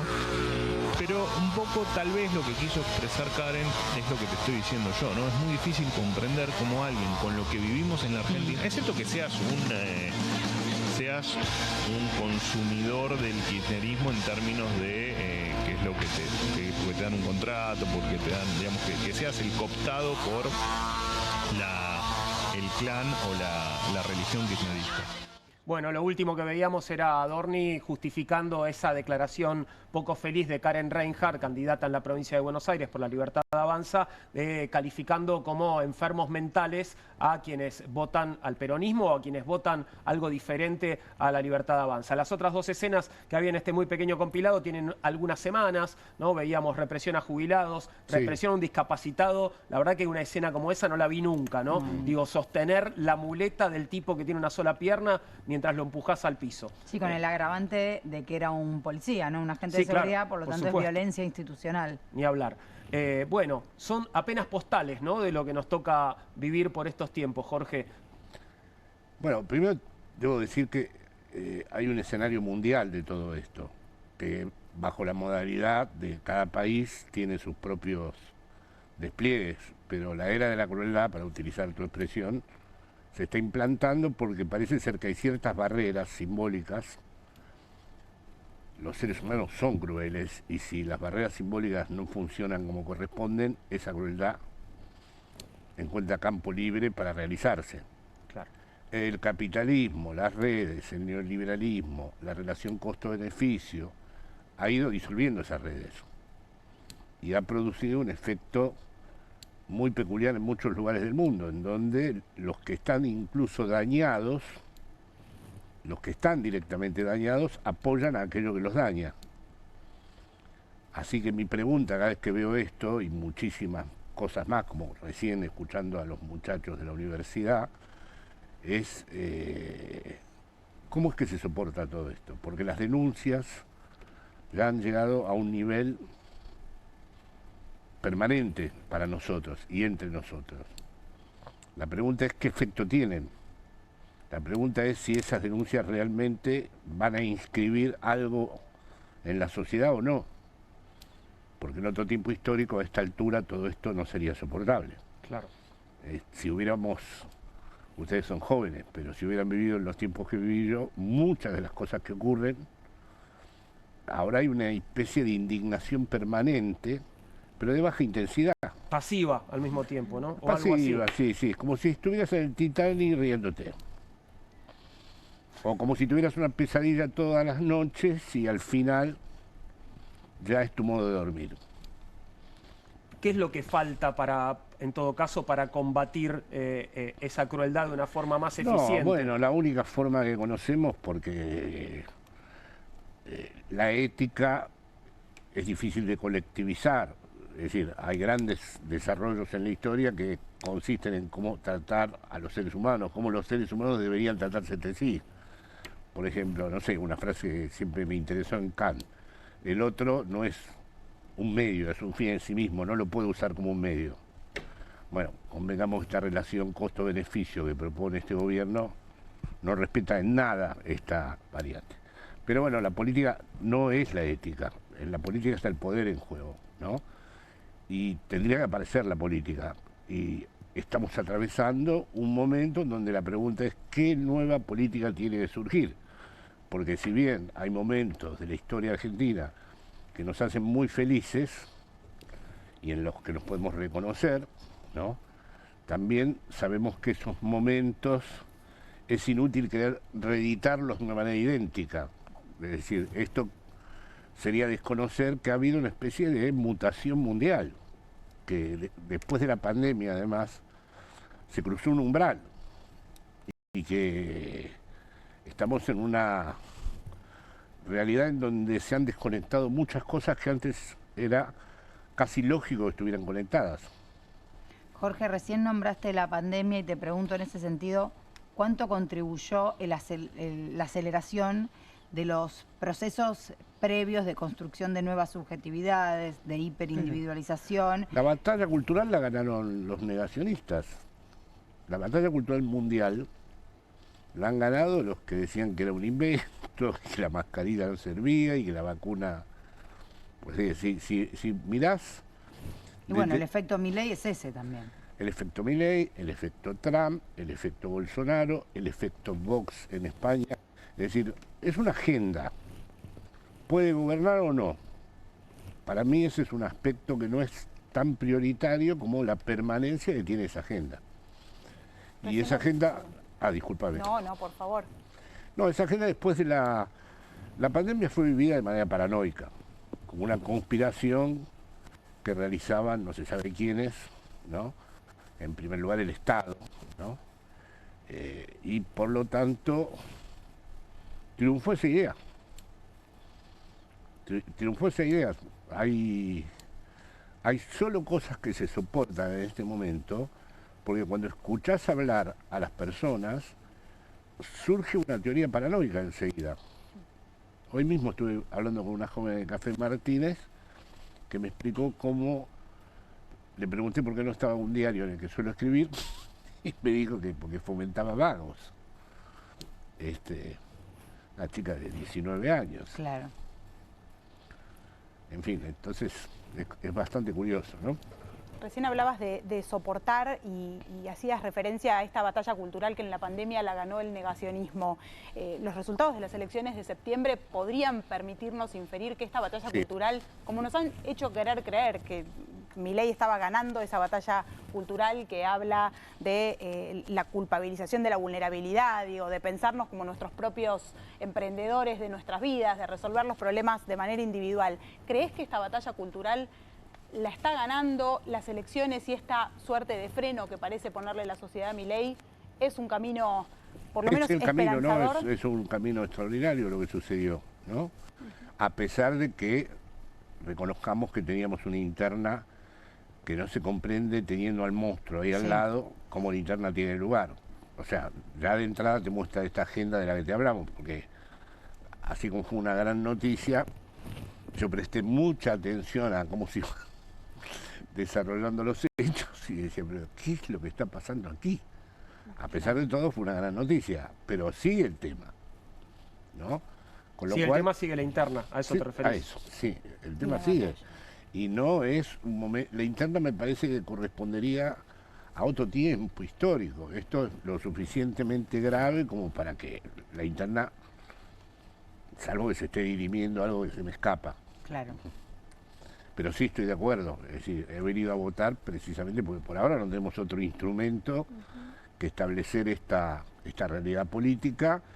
Y de paso, como yo creo que el liberalismo ha finalizado, en el sentido de que el liberalismo cuidaba las formas, ahora el capitalismo y la democracia se van separando y las buenas formas liberales se terminaron. De hecho, en Argentina misma hay liberales antiperonistas que empiezan a ser críticos con el tipo este. Pocos, pero los hay.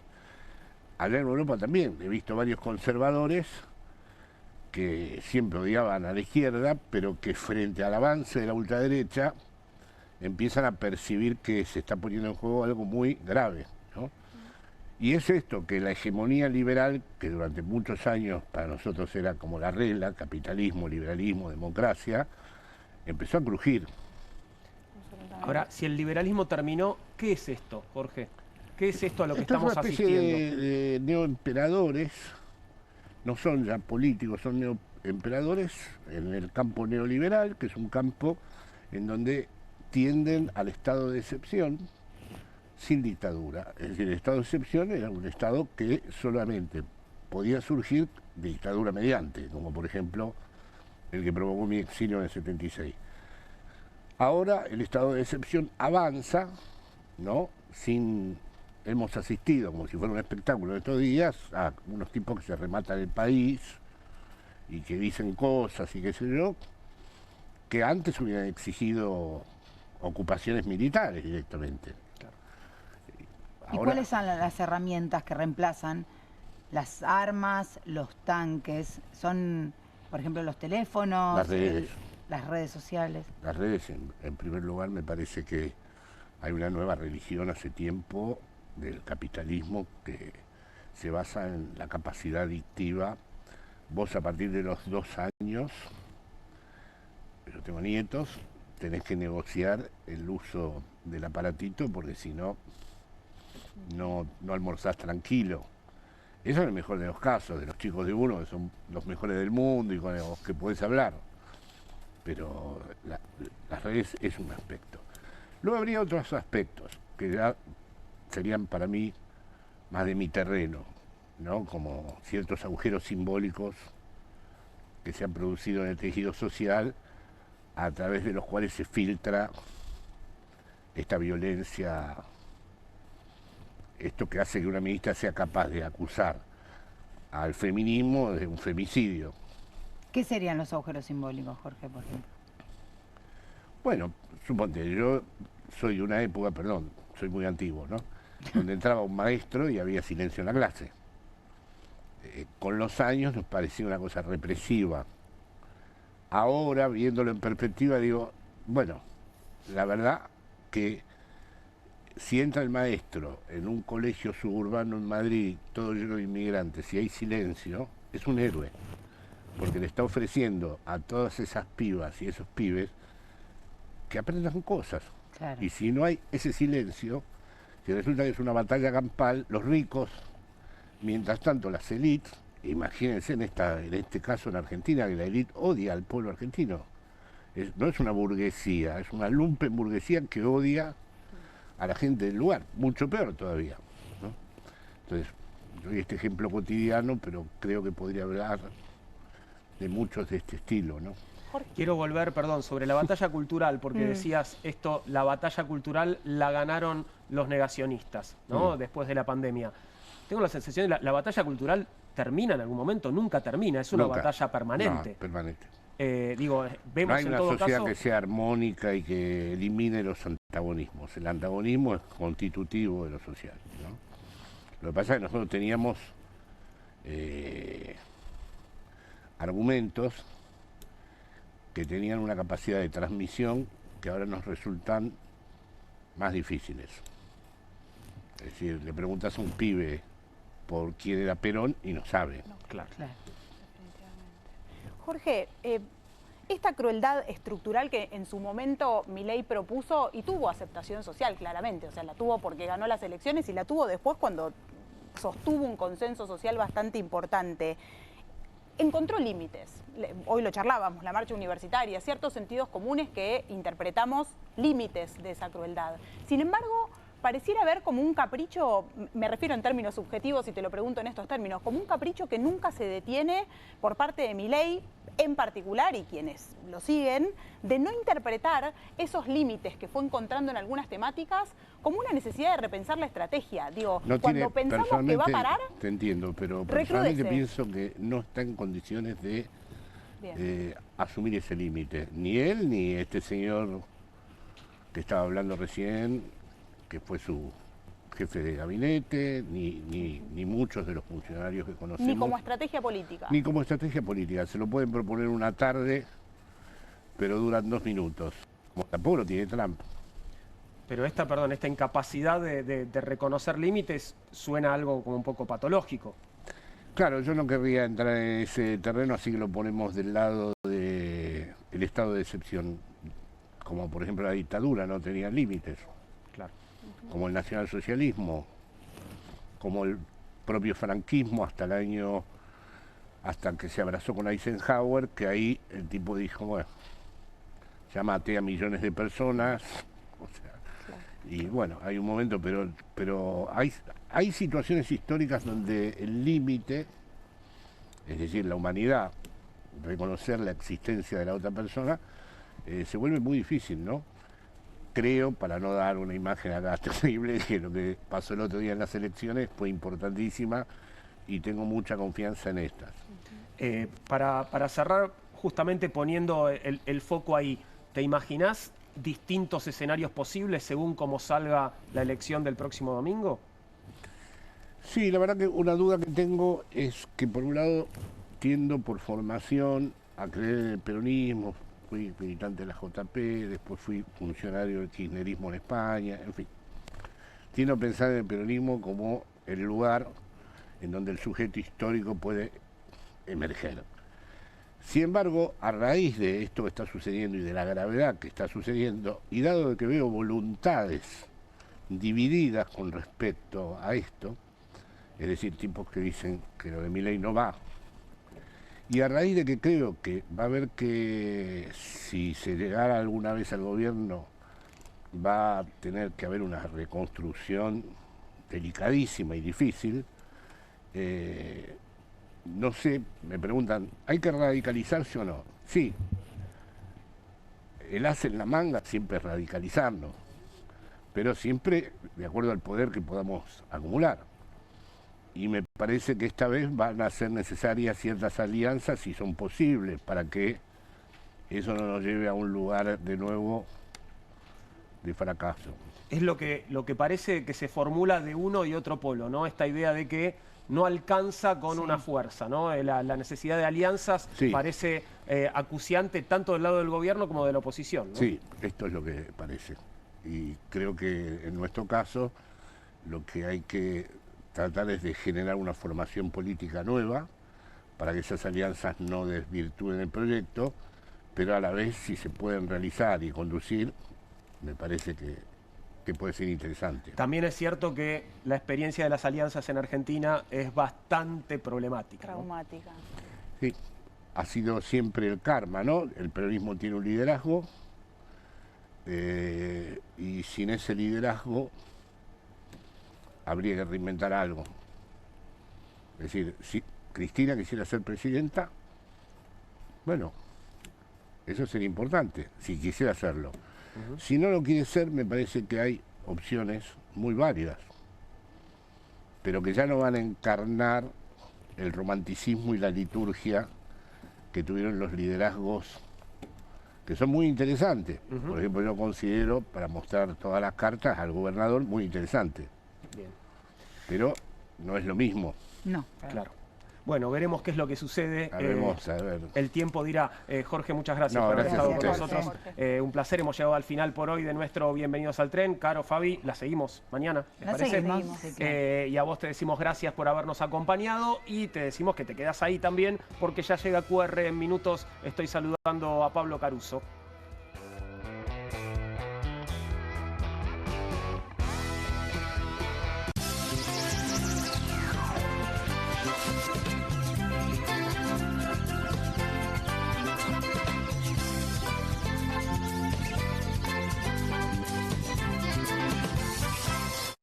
Vamos a limpiar el aire. Llegó la hora de que conozcas el Airbag, el extractor de cocina portátil que se deshace del humo y el olor de cualquier habitación. Airbag tiene la potencia de un extractor de cocina tradicional en un formato compacto que podés poner en cualquier lado sin instalación. El secreto del Airbag está en su escudo de 2 etapas con una pantalla de micromalla y un filtro de carbón activado que succiona el humo y el olor a grasa y luego los atrapa y limpia, ayudando a despejar el aire para que sientas la frescura en cualquier lado. Usalo sin pausa cerca de la cocina para un excelente control de humo y olores. Apoyalo al lado de la parrilla para que el humo no llegue a tus ojos. Mira, el humo de cocina deja un enchastre grasoso en todos los muebles. Eso no pasa con Airbag. Airbag es ideal para departamentos, habitaciones, casas rodantes y espacios pequeños, con 3 velocidades ajustables para acomodarse a tus necesidades. Y cuando lo terminas de usar, el Airbag se dobla fácilmente volviéndose compacto para guardarlo. Si lo encargas hoy, recibís el increíble y mejorado Airbag Deluxe con una manija para traslado y luz LED incorporada. Llegó la hora de que conozcas el Airbag, el extractor de cocina portátil que se deshace del humo y el olor de cualquier habitación. El mejor producto y al mejor precio. Pedí el tuyo ahora.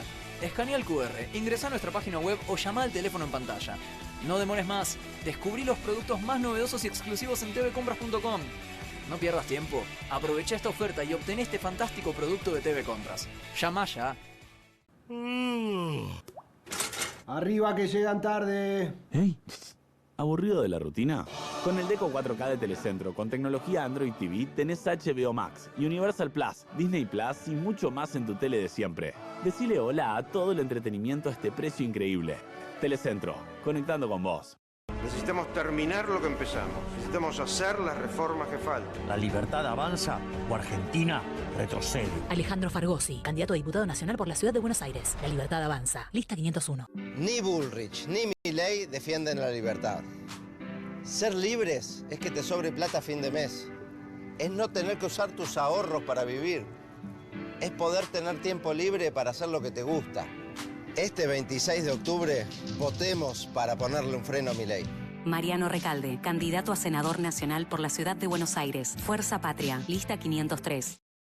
Si queremos ir para adelante, el primer paso es no elegir ni a los de antes ni a los de ahora. Si no vas a votar, ganan ellos. Con tu voto vamos para adelante. Para adelante, lista 69. Sergio Reguaya, diputado nacional por Ciudad de Buenos Aires. Este 26 de octubre pongámosle un freno al saqueo de Milei. Votá en defensa propia. Votá nacionalismo. En Capital Federal, votá Ángel Romero, senador nacional. Frente Patriota Federal. El domingo 26 de octubre votamos por una educación pública y de calidad. Por los jubilados que fuimos golpeados. Por los que buscamos trabajo. Por la salud pública. Votemos unidos. Por el otro. Por vos. Porque no estás solo. El domingo 26 de octubre, acompáñanos con tu voto. Hay otra manera. Y es Unidos. Ciudadanos Unidos. Martín Lustó, Piera Fernández de Piccoli. Candidatos a diputados nacionales por la Ciudad de Buenos Aires. Lista 504.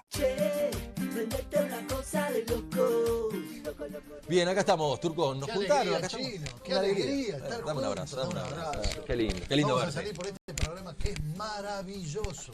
Esto es Cata TV Streaming y aparte nos fusionamos con Bravo TV. Qué fusión, qué alucinante. Cuando el talento se une para llevar y Gracias por el talento. Sí, no hablaba de nosotros. Vamos de lunes a viernes de 16 a 17. De lunes a viernes, de 16 a 17 en... ¿Cómo se llama? Esto es Cata TV Streaming, Bravo TV y esto es Una Cosa de Locos. Una Cosa de Locos. Qué bueno. Programón. Por Cata lo vas a ver, por Cata lo vas a disfrutar. Che, prendete una cosa de loco. QR, con la conducción de Paulo Caruso y gran equipo. La síntesis del día para un público que valora el periodismo crítico. QR, de lunes a viernes a las 22 por Bravo TV. Hay una casta superior que es los periodistas que si mienten, calumnian, injurian y dicen cualquier cosa. ¿Tenés ahí los nombres de los periodistas que tengo que meter en cana? No nos tomamos esto a la joda, como esos periodistas mentirosos. Y dentro de la cancha vale todo, que la vayan a buscar, la tienen adentro. Soy un abanderado de la batalla cultural, pero los imbéciles con déficit de IQ doméstico, ¡ay, no, miedo! Mientras que los imbéciles de los periodistas... ¿Sabes la cantidad de periodistas que tengo para mandar a la hoguera? Las mentiras de los medios. Y periodistas ensobrados, operadores, basuras. No me vengas con que son inocentes. No digo que sean tan malos como los periodistas.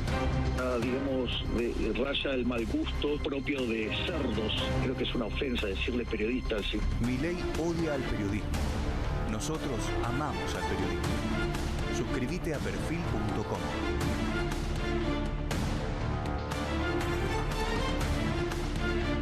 Para que la deuda con el FMI no se pague con el hambre de los jubilados y las jubiladas, hay que cambiar. Vota Comunistas. Antonella Bianco, diputada. Partido Comunista. Lista 314. Votame para legislar y sancionar las candidaturas testimoniales que te mienten para poder llegar al poder. Gustavo Delía, Mariana Funes, candidatos a senadores nacionales por Cava. Movimiento Plural. Lista 352.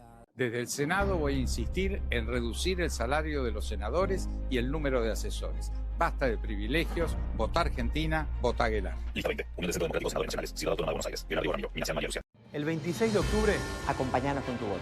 Vayan a votar por la coalición cívica. Hernán Reyes, candidato a diputado nacional por la Ciudad de Buenos Aires. Lista 505. Hagamos futuro. Vi a este país tocar fondo, pero también vi a su gente levantarse una y otra vez. Y por ello sigo creyendo. Voy a defender nuestra república. Voy a dar esta pelea hasta el último de mis días y con mi último aliento. Este 26 de octubre, votá lista amarilla, porque la verdadera libertad es sin corrupción. Juan Martín Paleo, candidato a senador nacional por la Ciudad de Buenos Aires. Alianza Potencial, lista amarilla 502.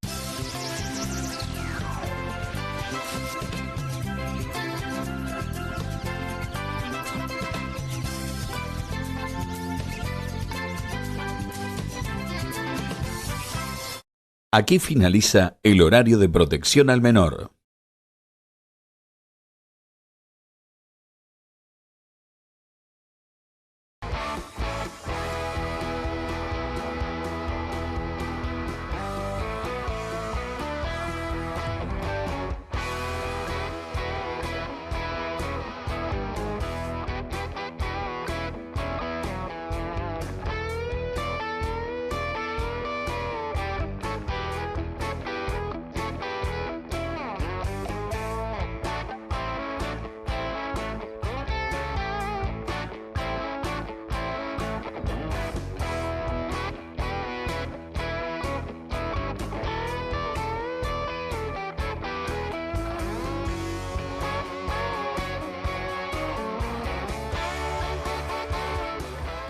¿Cómo estás, Pablo? Muy bien.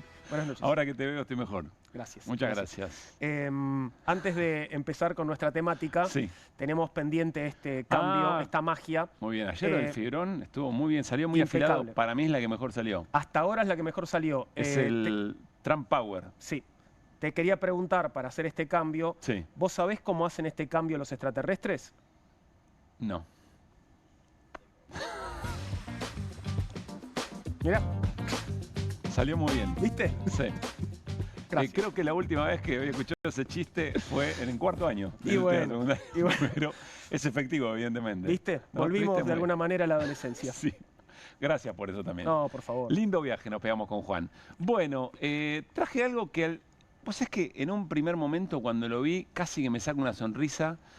Después cuando entendí qué era lo que estaba pasando, me enojó mucho lo que vamos a ver. Así que no te prometo mucha ironía, te la dejo a vos No, eventualmente. tranqui, sí, pero es como, ¿de qué me estoy riendo? Sentiste en algún momento, ¿no? Claro. ¿De qué me estaré riendo en este momento? Tiene que ver con, y es lo que vamos a charlar en el pase con Juan, con un tramo de la entrevista que le dio Javier Milei para la televisión pública, pero para un programa que no es de la televisión pública, que es una coproducción. Eso quiere decir que hay una empresa, una productora privada que lleva el programa a la televisión pública. ¿Por qué decimos esto? Ahora van a ver. Y allí Guillermo Bandino, que no había entrevistado hasta donde sé a Milei como presidente. No, me parece que no. Creo que es la primera, sí. Sí, antes como candidato, eventualmente cuando Milei era otra cosa. Y por supuesto Milei deja algunas definiciones que vamos a repasar en la apertura, pero también habla de su ocio y su necesidad de despejarse. Miren. Algunas personas que exigían de que yo, digamos, estuviera 7x24, digamos, trabajando. Incluido en el escenario.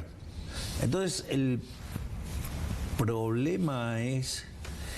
Hay varias cuestiones. La primera es que usted no puede hacer eso porque usted necesita descansar. Sí.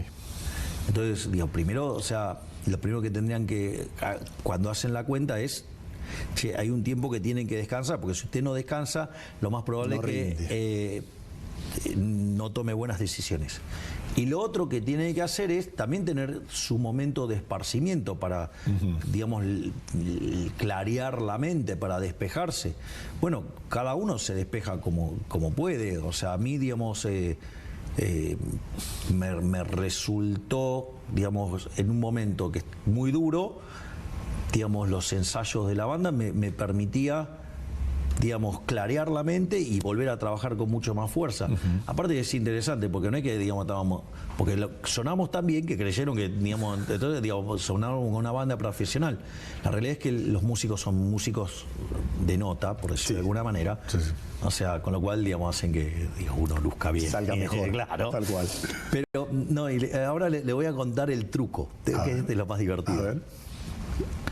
Entonces, nosotros nos juntábamos y grabábamos las canciones que tocábamos. Entonces, después digamos, el director de arte, que se encargaba del sonido, me mandaba los cortes de los temas. Entonces yo a las 2 de la mañana, 3 de la mañana, los escuchaba y los mejoraba. Claro. O sea, mejoraba, trataba de hacer algo mejor, que salió bastante digno. Digo, de hecho, en todo el concierto cometí 2 errores nada más. ¿De letra? Uno de que entré mal en la canción y otro, digamos, que mezclé entrar mal en la canción y le pifié a la letra. Pero, digamos, lo pude ajustar. Para mí hay mucha cosa acá para mencionar. De todas maneras, hay una segunda parte que es una valoración de la performance. El experto en rock nacional sos vos. No, bueno, no sé si experto en rock nacional. La interpretación más rara para mí fue la del blues del equipaje. No sé si la recordás. El tema de la Mississippi, donde estiraba una sílaba hasta lo imposible. En el último verso de cada estrofa, apenas hay blues. Te hacía. Raro, era muy raro. ¿Viste que se dice esto de no tenés abuelita? Se usa para alguien que es un poco como se dice pagado de sí mismo. Claro. Bueno, tenés la abuela adentro, Javier. O sea, tiene su propia abuela adentro. Es impresionante la mirada que él tiene sobre su propia performance artística. Que de alguna manera trata de defenderla en función de todo lo que dijo antes. Perdón, y una cosa más. Sí, señor.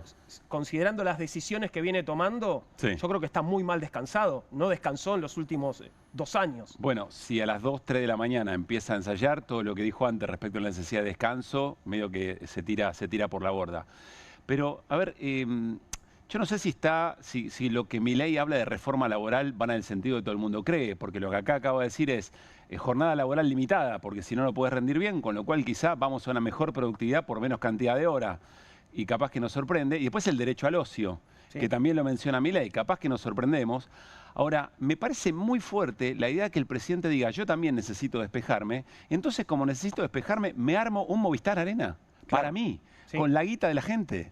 Me parece fuertísimo, no sé si pasó bajo radar, quizá hubo algún comentario, pero en un momento de tanto sufrimiento que el presidente tenga el tupé de decir, yo necesito ocio, quiero tener una banda de rock y entonces me hago un Movistar Arena para que todos me escuchen desarrollar mi fetiche adolescente. A mí me parece muy fuerte, Juan, de verdad. Sí, lo es, claramente lo es. Me dicen, yo no tengo pruebas de esto, pero lo voy a decir igual, que atrás del escenario había más músicos tocando. No tenía ese dato.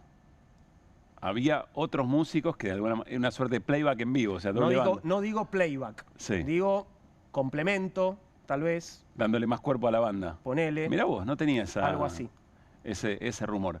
Pero yo insisto, más allá de cualquier ironía, hay algo que es muy fuerte, que el presidente dice, bueno, yo merezco mi ocio. Y entonces tengo todo el derecho a, como tengo el poder, quien me lo financie, y además hay recursos del propio Estado, porque no dejo de ser el presidente, me armo un Movistar Arena y lo lleno de gente para que me escuchen a mí en mi momento de dispersión o de relajo. Hay algo de Carlos Saúl reencarnado también en esto, ¿no? Sí, pero tuve otra reminiscencia. A ver. Y la quiero compartir con ustedes, que es esta, mirá. Hubo noches que fueron terribles. A partir del 18, cuando vino la crisis de la sequía, se les iba transmitiendo cada vez menos, porque fui perdiendo la capacidad de transmitir a partir de las 14 toneladas de piedra.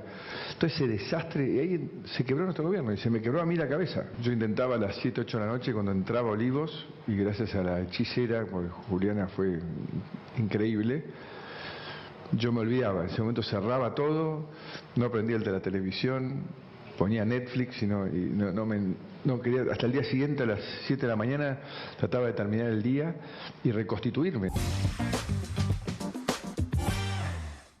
Es un buen punto el de tu producción, la acotación, que digo, nobleza obliga, la acabo de escuchar, salía más barato, en un sentido, porque claro, era la cuota de Netflix, solamente la que le pagábamos y no un Movistar Arena completo, ¿no? Sí, y 12 horas de inactividad, ¿no? Porque de 7 a 7 metía Macri. Bueno, se desentendía, se desenchufaba. Eventualmente, algo que me llamó la atención, punto de contacto, Milei dice, la estaba pasando tan mal, estábamos en un momento tan bravo que yo necesitaba desconectar y lo hacía, bueno, jugando al rockero. Macri dice lo mismo, lo de las 14 toneladas de piedra, pero básicamente lo que dice, che, la oposición está haciendo oposición y no me lo banco, porque en definitiva es eso. Voy a poner Netflix. Y entonces hay una desconexión necesaria.